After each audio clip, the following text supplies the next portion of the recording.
దివంగత రాజశేఖర్ రెడ్డి సీఎంగా ఉన్న సమయంలో కాంగ్రెస్లోకి రావాలంటూ తనకు 100 కోట్ల రూపాయలు ఆఫర్ చేశారని మాజీ మంత్రి బీఆర్ఎస్ నేత ఎర్రబెల్లి దయాకర్ రావు అన్నారు. మంత్రి పదవి కూడా ఇస్తానని అన్నప్పటికీ తాను హస్తం పార్టీలోకి వెళ్లలేదని పేర్కొన్నారు. తాను పార్టీ మారకపోవడంతో రాజశేఖర్ రెడ్డి వర్ధన్నపేట నియోజకవర్గాన్ని ఎస్సీలకు రిజర్వ్ చేశారని ఆరోపించారు. వర్ధన్నపేటలో బీఆర్ఎస్ కార్యకర్తల సమావేశంలో ఆయన ఈ మేరకు మాట్లాడారు.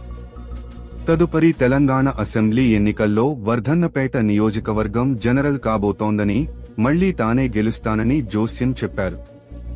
వర్ధన్నపేట నియోజకవర్గం దయన్న అడ్డా. ఇకపై ఇక్కడే ఉంటానని అన్నారు.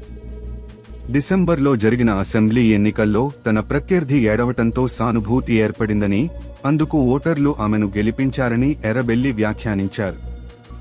రేవంత్ రెడ్డి 3 సార్లు ఎమ్మెల్యేగా గెలిచి సీఎం అయితే తాను 7 సార్లు ఎమ్మెల్యేగా గెలిచానని ఎర్రబెల్లి దయాకర్ రావు అన్నారు. సీఎం రేవంత్ రెడ్డి తన శిష్యుడేనని, ఎప్పుడూ స్థిరంగా ఉండని వ్యక్తి అని విమర్శించారు. ఇక తాను ఎప్పుడూ చంద్రబాబును, ఎన్టీఆర్ను తిట్టలేదని చెప్పారు ఎర్రబెల్లి. తెలంగాణలో ఏడాదిలోపు అసెంబ్లీ ఎన్నికలు రావడం ఖాయమని దయాకర్ రావు జోస్యం చెప్పారు. ఇక కడియం శ్రీహరి పెద్ద మోసకారి అని విమర్శించారు.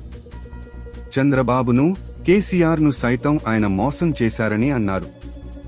కాంగ్రెస్ శ్రేణులు బీఆర్ఎస్ కార్యకర్తల జోలికి వస్తే వదిలిపెట్టబోమని ఎర్రబెల్లి అన్నారు. కాంగ్రెస్ లీడర్లు బెదిరిస్తే భయపడే స్థితిలో లేమని పేర్కొన్నారు. ఒక్కరి జోలికి వచ్చినా 100 మందిని ఉరికిస్తామని హెచ్చరించారు. అధికారంలో లేకపోయినా కార్యకర్తలను కాపాడుకున్నానని, ఇప్పుడు కూడా కార్యకర్తలపై ఈగ వాలినా సహించబోనని అన్నారు.